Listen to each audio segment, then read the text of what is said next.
Welcome to Telangana movement classes. ఈరోజు మనము తెలంగాణ చరిత్ర ఉద్యమం మరియు పాలిటీ మరియు ఎకానమీలో కూడా వచ్చే కమిటీ గురించి నేర్చుకుందాము. ఒక్క టాపిక్ చదివితే 3 సబ్జెక్టులో కవర్ అవుతుంది. S K Dhar commission. ఇతనే ఎస్కే థార్ కమిషన్.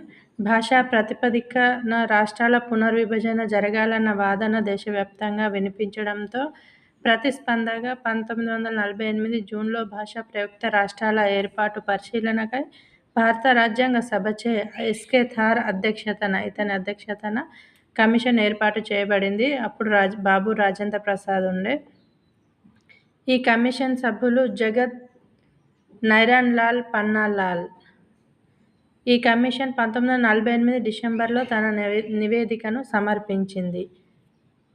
ప్రత్యేక రాష్ట్ర ఏర్పాటుకు క్రింది లక్షణాలు ఉండాలని సూచించింది: భౌగోళిక అవిచ్ఛిన్నత, భవిష్యత్ అభివృద్ధి సామర్థ్యం, ఆర్థిక స్వయం